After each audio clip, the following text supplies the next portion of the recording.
ಹೊರೆ ಯಾರಿಗಾಗುತ್ತೆ? ಜನಕ್ಕೆ ತಾನೆ, ಸರ್ಕಾರಕ್ಕೇನು ಹೊರೆ ಆಗಲ್ವಲ್ಲ, ಮುಖ್ಯಮಂತ್ರಿಗಳಿಗೆ ಮಂತ್ರಿಗಳಿಗೇನು ಹೊರೆ ಅಲ್ವಲ್ಲ, ಜನಕ್ಕೆ ತಾನೇ ಹೊರೆ ಆಗೋದು. ಜನಕ್ಕೆ ಹೊರೆ ಆಗೋದಕ್ಕೆ ಅವರು ಖುಷಿ ಪಡ್ತಾರೆ. ಅವರು ಸರ್ಕಾರದಲ್ಲಿ ಜನಗಳ ಮೇಲೆ ಎಷ್ಟು ರೀತಿಯಲ್ಲಿ ಹೊರೆ ಹೊರಲಿಕ್ಕೆ ಸಾಧ್ಯ ಹೊರಿಸ್ದಾಗೆ ಆನಂದ ಪಡ್ತಕ್ಕಂಥ ಸರ್ಕಾರ ಇದೆ. ಈ ಸರ್ಕಾರ ರಚನೆ ಆದ ದಿನದಿಂದ ಯಾವ್ಯಾವ ರೀತಿಯಲ್ಲಿ ಜನಗಳ ಮೇಲೆ, ಜನಗಳ ಜೋಬು ಕೈ ಹಾಕಿ ಲೂಟಿ ಮಾಡ್ತಕ್ಕಂಥ ಕೆಲಸಕ್ಕೆ ಕೈ ಹಾಕಿದ್ದಾರೆ. ಒಂದು ಸೀರೀಸ್ ಆಫ್ ಲಿಸ್ಟೇ ಕೊಡ್ಬೋದು. ಮುಂದಕ್ಕೂ ಸಹ ಅದನ್ನೇ ಮಾಡ್ತೀವಿ ಅನ್ನೋದು ಈಗಾಗಲೇ ಹೇಳಿದ್ದಾರಲ್ಲ. ಅಲ್ಲೆಲ್ಲ ಬೆಂಗಳೂರಿನಲ್ಲಿ ನೀರು ಸರಬರಾಜು ಮಂಡಳಿಯವರು ಏನು ಹೇಳಿದ್ದಾರೆ, 1000 ಲೀಟ್ರಿಗೆ 51 ರೂಪಾಯಿ ಖರ್ಚಾಗುತ್ತೆ, ಅದರಿಂದ ನಾವೀಗ ಅದ್ರದ್ದು ದರ ಏರಿಸಬೇಕಾಗಿದೆ, ಹಾಲಿನ ದರ ಏರಿಕೆ ಮಾಡಬೇಕು, ವಿದ್ಯುತ್ ಶಕ್ತಿ ದರ ಏರಿಕೆ ಮಾಡಬೇಕು. ಅದು ಹೇಳಿದಾರಲ್ಲ, 2025ಕ್ಕೆ ಎಷ್ಟಾಗಬೇಕು, 26ಕ್ಕೆ ಎಷ್ಟಾಗಬೇಕು, 27ಕ್ಕೆ ಎಷ್ಟಾಗಬೇಕು ಅಂತೇಳಿ. ಈ ಸರ್ಕಾರ ದರ ಏರಿಕೆಯ ಸರ್ಕಾರ ಇದು. ನೋಡಿ, ಗ್ಯಾರಂಟಿ ಯೋಜನೆಗಳಿಗೂ ಇದಕ್ಕೂ ಸಂಬಂಧ ಇಲ್ಲ.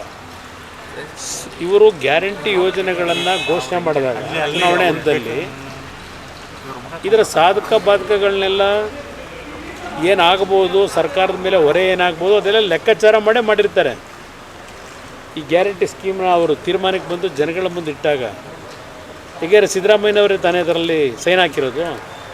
ಸಿದ್ದರಾಮಯ್ಯನವರು ಮತ್ತು ನಿಮ್ಮ ಇನ್ನೊಬ್ಬರು ಸೈನ್ ಹಾಕಿರೋದು ಬಿಟ್ಟು ನಾವು ತಲೆ ಕೆಡಿಸ್ಕೊಳ್ಳಲ್ಲ. ಸಿದ್ದರಾಮಯ್ಯನವರು ಈ ದೇಶದಲ್ಲೇ ಬಹುಶಃ ಮನಮೋಹನ್ ಸಿಂಗ್ ಬಿಟ್ಟ ಮೇಲೆ ಅತ್ಯಂತ ದೊಡ್ಡ ಮಟ್ಟದ ಆರ್ಥಿಕ ತಜ್ಞರು ಈ ದೇಶದಲ್ಲಿ. ಅವರೇ ಸೈನ್ ಹಾಕಿರೋದಲ್ವೇ 5 ಗ್ಯಾರಂಟಿಗೆ ಕೊಡ್ತೀವಿ ಅಂತ ಹೇಳಿ.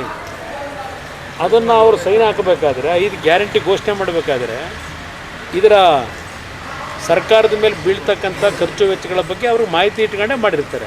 ಅಲ್ಲ ಸರ್, ಈಗ ಗ್ಯಾರಂಟಿನ ನೆಪ ಮಾಡಿಕೊಂಡು ಅಭಿವೃದ್ಧಿನೂ ಮಾಡ್ದೇನೆ ಈ ರೀತಿಯಾಗಿ ದರ ಏರಿಕೆ ಮಾಡುವಂಥದ್ದು ಎಷ್ಟು ಸರಿ? ಅಭಿವೃದ್ಧಿ ಮಂತ್ರಿಗಳಿಗಂತೂ ಆಗ್ತಾ ಇಲ್ವಾ? ಅಭಿವೃದ್ಧಿ ಅವ್ರಿಗಂತೂ ಆಗ್ತಾ ಇದೆಯಲ್ಲ. ಜನಕ್ಕಾದರೆ ಎಷ್ಟು, ರಾಜ್ಯಕ್ಕಾದರೆ ಎಷ್ಟು, ರಾಜ್ಯಕ್ಕೆ ಆಗದೇ ಇದ್ದರೆಷ್ಟು ಕೇಳೋರು ಯಾರು?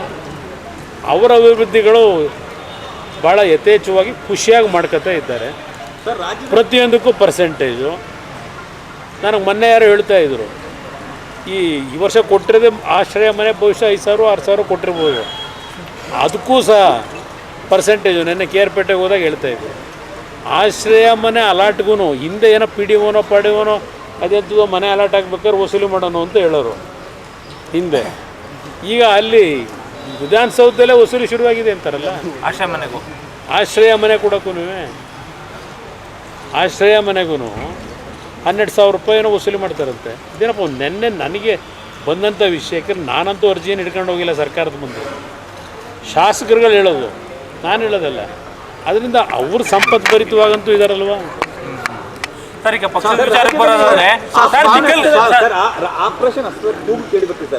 ಕಾಂಗ್ರೆಸ್ ಶಾಸಕರು ಎಲ್ಲರೂ ಕೂಡ ನೋಡಿ, ಅದು ಇತ್ತೀಚಿನ ದಿನಗಳಲ್ಲಿ ಆಪರೇಷನ್ ಅಸ್ತವೋ ಇನ್ಯಾವುದೋ ಏನೋ ಒಂದು ಮಾಡೋದು ಮಾಮೂಲಿ ನಡೀತಾನೆ ಇರ್ತವೆ.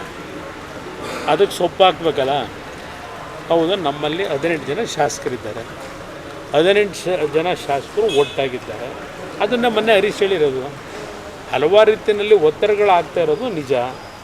ಆದರೆ ನಮ್ಮಲ್ಲಿ ಎಲ್ಲ ಒಂದು ಒಗ್ಗಟ್ಟಲ್ಲಿ ಒಂದು ವಿಶ್ವಾಸದಲ್ಲಿದ್ದೇವೆ ಅಂತಕ್ಕಂಥದ್ದನ್ನು ಈಗಾಗಲೇ ಶಾಸಕರ ಪರವಾಗಿ ಹರೀಶ್ ಹೇಳಿರ್ತಕ್ಕಂಥದ್ದು. ಅವರೆಲ್ಲ ಕೂತು ಚರ್ಚೆ ಮಾಡ್ತಾ ಇರ್ತಾರೆ. ಬೆಳಗಾವಿ ಅಧಿವೇಶನದಲ್ಲೂ ಏನೇನು ನಡೀತಿದೆ ಅಂತಕ್ಕಂಥದ್ದು ಅವರೆಲ್ಲ ಮ್ಯೂಚುವಲಿ ಮುಕ್ತವಾಗಿ ಚರ್ಚೆ ಮಾಡ್ಕೊಂಡಿರ್ತಾರೆ ಏನೇನು ನಡೀತಿದೆ ಅಂತ ಹೇಳಿ.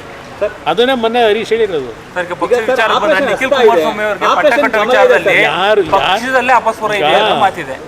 ಯಾರು ಪಟ್ಟ ಕಟ್ಟಕ್ಕೆ ಹೊರಟಿರೋದು?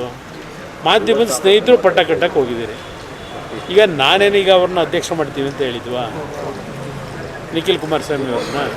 ನಿಖಿಲ್ ಕುಮಾರಸ್ವಾಮಿ ಅವರ ಹೆಸರನ್ನ ಮುಂಚೂಣಿ ತಂದಿರತಕ್ಕಂಥ ಮಾಧ್ಯಮದಲ್ಲಿ ಕೆಲವು ಮಾಧ್ಯಮದಲ್ಲಿ ಬಂದಿರೋದು ನೋಡಿದ್ದೇನೆ.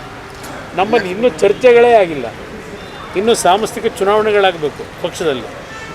ಅದೆಲ್ಲ ಆಗಿದೆ. ಈಗಲೇ ಅವೆಲ್ಲ ಪ್ರೋಸೆಸ್ಸೇ ಪ್ರಾರಂಭ ಆಗಿದೆ. ನೀವೇ ಊಹೆ ಮಾಡ್ಕೊಂಡು ನೀವೇ ತೋರಿಸ್ಕೊತಾರೆ.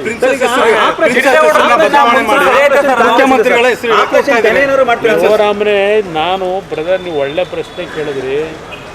ಅದು ಯಾಕೆ ಇಷ್ಟೆಲ್ಲ ಒದ್ದಾಡ್ತೀರಿ? ನಾನು BJP ಸ್ನೇಹಿತರುಗಳಿಗೂ ಮನವಿ ಮಾಡ್ತೀನಿ, ಯಾಕೆ ರಸ್ತೆಯಲ್ಲಿ ಪ್ರತಿಭಟನೆ? ಮುಖ್ಯಮಂತ್ರಿಗಳಂತೂ ಈ ವಿಷಯದಲ್ಲಿ ನಾನು ಗಮನಿಸಿರ್ತಕ್ಕಂಥದ್ದು, ಆ ಪ್ರಿನ್ಸಸ್ ರಸ್ತೆಯನ್ನು ಬದಲಾವಣೆ ಮಾಡಿ, ಹೆಸರನ್ನು ಬದಲಾವಣೆ ಮಾಡಿ ಇವ್ರ ಹೆಸರಿಡಬೇಕು ಅಂತಕ್ಕಂಥ ಒಂದು ಮುನ್ನೆಲೆಗೆ ಬಂತಲ್ಲ. ಮುಖ್ಯಮಂತ್ರಿಗಳು ಬೇಡ ಅಂತಲೂ ಹೇಳ್ತಾ ಇಲ್ಲ, ಬೇಕು ಅಂತಲೂ ಹೇಳ್ತಾ ಇಲ್ಲ, ಜಾಣ ಮೌನಕ್ಕೆ ಒಳಗಾಗಿದ್ದಾರೆ ಅಲ್ವೇ? ಇಷ್ಟೆಲ್ಲ ಕಾಂಟ್ರವರ್ಸಿ ಮಾಡ್ಕೊಳ್ಳೋದು, ಇಷ್ಟೆಲ್ಲ ಬೀದಿಲಿ ಪ್ರತಿಭಟನೆ ಮಾಡೋದು, ಇದೆಲ್ಲ ಬಿಟ್ಟು ಅತ್ಯಂತ ಮಹತ್ವವಾಗಿ ಇಡೀ ದೇಶದಲ್ಲಿ ಚರ್ಚೆ ಆಯ್ತಲ್ವೇ ಕೆಸರೆ ಗ್ರಾಮ. ಆ ಕೆಸರೆ ಗ್ರಾಮದ ರಸ್ತೆಗೆ ಸಿದ್ದರಾಮಯ್ಯ ಹೆಸರಿಟ್ರೆ ಆಯ್ತಪ್ಪ, ಯಾವ ಕಾಂಟ್ರವರ್ಸಿ ಇರಲ್ಲಲ್ವಾ? ಕೆಸರೆ ಗ್ರಾಮಕ್ಕೆ ಹೆಸರಿಟ್ಕೊಂಬಿಡಿ, ಸಿದ್ದರಾಮಯ್ಯ ಬಡಾವಣೆ ಅಂತಲೋ, ಸಿದ್ದರಾಮಯ್ಯ ಎಂಥದ್ದು ರೋಡ್ ಅಂತಲೋ ಇಟ್ಕೊಂಬಿಡಿ. ಅದು ಯಾಕೆ ಸುಮ್ಮನೆ ಪಾಪ ಮೈಸೂರು ಅರಸರ ಕುಟುಂಬದ ಹೆಸರನ್ನ ತರೋದು? ಪಾಪ ಅವರೆಲ್ಲ ಸತ್ ಸ್ವರ್ಗದಲ್ಲಿದ್ದಾರೆ, ಈ ರಾಜ್ಯಕ್ಕೆ ಕೊಡುಗೆ ಕೊಟ್ಟು. ಏನು ಕೊಡುಗೆ ಮೈಸೂರಿಗೆ? ಈಗ ನಾನು ಆಗಿದ್ರೆ ಕೇಳಬೇಕಲ್ವೇ? ನಾನು ಆ ಕೆಲಸಕ್ಕೆ ಹಿಡಿಯಲ್ಲ. ಒಬ್ಬ ಜನಪ್ರತಿನಿಧಿಯ ಕರ್ತವ್ಯ, ಒಂದು ಅಧಿಕಾರ ದೊರಕಿದಾಗ, ಜನ ಕೊಟ್ಟಾಗ ಜನಗಳ ಸೇವೆ ಮಾಡಬೇಕಾದಂಥದ್ದು ಒಬ್ಬ ಜನಪ್ರತಿನಿಧಿಯ ಕರ್ತವ್ಯ ಅಷ್ಟೇ. ಅವರು 1983-85 ಬಂದಿರಲ್ವೇ ಶಾಸಕರಾಗಿ ಮೈಸೂರು ಜಿಲ್ಲೆ ರಾಜಕಾರಣ. 83 ಬಂದರು, 2 ಬಾರಿ ಉಪಮುಖ್ಯಮಂತ್ರಿ ಆದರು, 2 ಬಾರಿ ಆದರೂ 3 ಬಾರಿ ಆದರು. ವಿರೋಧ ಪಕ್ಷದ ನಾಯಕರು 1 ಬಾರಿ ಮುಖ್ಯಮಂತ್ರಿಯಾಗಿ 2ನೇ ಬಾರಿ ಪೂರ್ಣಗೊಳಿಸಿ ಕೊಟ್ಟಿದ್ದಾರೆ. ಮುಂದಿನ 3 ವರ್ಷ ನಾನೇ ಅಂತ ಹೇಳ್ಕೊಂಡಿದ್ದಾರೆ. ಈಗ ಇಷ್ಟೆಲ್ಲ ಅಧಿಕಾರ ದೊರಕಿ ಯಾವ ಮೈಸೂರಿನ ಪುಣ್ಯಾತ್ಮರು ಇವರಿಗೆ ಇಷ್ಟೆಲ್ಲ ಬೆಳೆಸಿದ್ರು? ಅವ್ರು ಕೊಟ್ಟಂಥ ಕೊಡುಗೆ ಮೈಸೂರು ಜಿಲ್ಲೆಗೆ. ಕುಮಾರಸ್ವಾಮಿ ಇದ್ದಂಥ ಯಾವುದೋ ಒಂದು ಲಾಟ್ರಿ ಮುಖ್ಯಮಂತ್ರಿಯಾಗಿ 18 ತಿಂಗಳು ಮತ್ತು 14 ತಿಂಗಳು ಮೈಸೂರಿಗೆ ಕೊಟ್ಟಿರೋ ಕೊಡುಗೆ ಚರ್ಚೆ ಮಾಡೋಣ. 2006-2007 JNUR ಸ್ಕೀಮ್ನ ಮೈಸೂರಿಗೆ ಕೊಟ್ಟವ್ರು ಯಾರು? ಎಷ್ಟು ಸಾವಿರ ಕೋಟಿ ಬಂತು? ಇಲ್ಲೆಲ್ಲೋ ಆ ಬಂಬು ಬಜಾರಲ್ಲಿ ನೀರು ನಿಂತು ಆ ಕೂಲಿ ಕಾರ್ಮಿಕರು, ಪೌರ ಕಾರ್ಮಿಕರು ಬೀದಿಲಿದ್ದಾರಲ್ಲ, ಇವತ್ತಲ್ಲಿ ಕಟ್ಟಿದ್ದೀವಲ್ಲ, ಯಾರ ಕಾಲದಲ್ಲಿ ಕಟ್ಟಿದ್ದು? ಏನು ನಾನು ಕಟ್ಟಿದ್ದೀನಿ ಅಂತ ಹೇಳ್ಕೊಂಡು ತಿರುಗ್ತಾ ದಿನ ಅಡ್ವರ್ಟೈಸ್ಮೆಂಟ್ ಹಾಕತ್ತೀನ? ಸ್ಲಮ್ ಕ್ಲಿಯರೆನ್ಸ್ ಬೋರ್ಡಿಂದ ಎಷ್ಟು ಸಾವಿರ ಮನೆ ಕಟ್ತಕ್ಕಂಥ ತೀರ್ಮಾನ ತೆಗೆದುಕೊಂಡೆ. ರಾಜಕಾಲುವೆಗಳಿಗೆ ಏನೇನು ತೀರ್ಮಾನ ಕೊಟ್ಟು ನಾವು ಇದ್ದಿದ್ದು 18 ತಿಂಗಳು, ಈ 14 ತಿಂಗಳು ಬಿಟ್ಬಿಡಿ ಇವ್ರ ಜೊತೆ ಮಾಡಿ. ಆ 18 ತಿಂಗಳಿದ್ವಲ್ಲ, ಮೈಸೂರಿಗೆ ಕೊಟ್ಟಂಥ ಕೊಡುಗೆ ಒಂದು ಸೀರೀಸ್ ಆಫ್ ಇದೆ ಕೊಡಬಲ್ಲೆ. ಅಯ್ಯೋ ನಾನು ಇಷ್ಟೆಲ್ಲ ಮಾಡಿಬಿಟ್ಟಿದ್ದೀನಿ, ನಾನು ಹೆಸರಿಡಪ್ಪ ಅಂತ ಹೇಳೋಕ್ಕಾಯ್ತದ? ನಮ್ಮ ಕರ್ತವ್ಯ ಅದು. ಪಾಪ ಹೇಳ್ಬೇಕು, ಇಷ್ಟೊತ್ತಿಗೆ ಅವ್ರು ಹೇಳಬೇಕಾಗಿತ್ತು ಮುಖ್ಯಮಂತ್ರಿಗಳು. ನನ್ನ ಹೆಸರನ್ನ ಯಾತಕಪ್ಪ ತರ್ತೀರಿ? ಅದರ ಅವಶ್ಯಕತೆ ಇಲ್ಲ. ನಾನು ಜನಗಳ ಹೃದಯದಲ್ಲಿ ಇರಬೇಕು ಅಂತ ಆಸೆ ಪಡೋನು. ಅದು ಯಾವುದು ರಸ್ತೆ ಮುಂದೆ ಹೆಸರು ಹಾಕೊಂಡು ದಿನ ಹೆಸರು ನೋಡಿ ಅಂತ ಹೇಳ್ಬೇಕಾ? ಒಳ್ಳೆ ಕೆಲಸ ಮಾಡಿದ್ವಿ, ಜನ ನೆನ್ಕೋತಾರಪ್ಪ. ಅದಕ್ಕೆ ಇಷ್ಟೆಲ್ಲ ಕಾಂಟ್ರವರ್ಸಿ ಮಾಡ್ಕೊಂಡು ದಿವಸ ನಿಮಗೂ ಕಷ್ಟ ಕೊಟ್ಟು ಆ ಬಿಸ್ತಲ್ಲಿ ಕರ್ಕೊಂಡು ಹೋಗಿ ಮೆರವಣಿಗೆಯಲ್ಲಿ ಇವೆಲ್ಲ ಬೇಕಾ? ಆ ಕೆಸರೆ ಗ್ರಾಮಕ್ಕೆ ಇಟ್ಕೊಂಬಿಡಿ ಇತ್ಲಾಗಿ ಸಿದ್ದರಾಮಯ್ಯ ರಸ್ತೆ, ಸಿದ್ದರಾಮಯ್ಯ ಆಸೆ ಬಂದ್ಬಿಟ್ಟಿದೆ ಅಂತ ಸರ್. ಅದು ನೋಡೋ ಮೌನಿಗೆ ಶರಣಾಗವೆ ಅಂದರೆ ಅವರೇ ಇದೆಲ್ಲ ಮಾಡಿಸ್ತಾ ಇರ್ಬೇಕಲ್ವೇ? ಜನತಾದಳದ ಸಂಬಂಧ ಬಹುಶಃ ಯಾರಿಗೂ ಸರಿಯಾಗಿ ಅರ್ಥ ಮಾಡ್ಕೊಂಡು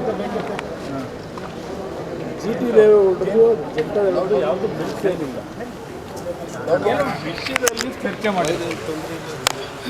ಆದರೆ ಪಕ್ಷಕ್ಕೆ ಸಂಬಂಧಪಟ್ಟಾಗೆ ಯಾವುದೇ ರೀತಿಯ ಸಮಸ್ಯೆಗಳಿಲ್ಲ, ಎಲ್ಲ ಸುಗಮವಾಗಿ ಮುಂದುವರಿತು. ಅವರಿಗೆ ನೋಡಿ, ಕಾರ್ಯಕರ್ತರ ಸಭೆ ಬರೋದು ಬಿಡೋದು ಒಂದು ಭಾಗ, ಆದರೆ ನಮ್ಮ ನಿರಂತರ ಸಂಪರ್ಕದಲ್ಲಿ ಇದ್ದಾರೆ. GT ದೇವೇಗೌಡರದು ನಮ್ಮದು ಏನಾದರೂ ಸಣ್ಣ ಪುಟ್ಟ ಸಮಸ್ಯೆಗಳಿದ್ದರೆ ಅದು ಗಂಡ ಹೆಂಡತಿ ಸಮಸ್ಯೆ, ಉಂಡು ಮಲಗತ್ತರಗ ಅಂತ ಹೇಳ್ತಾರಲ್ಲ, ಅಷ್ಟೇ ಅದು. ಅದ್ರ ಬಗ್ಗೆ ನೀವೇನು ತಲೆ ಕೆಡಿಸ್ಕೋಬೇಡಿ, ಎಲ್ಲ ಸರಿಯಾಗಿ. ಯಾರು ಗಂಡ ಯಾರು ಸಮಾಧಾನ ಮಾಡ್ತೀರಾ?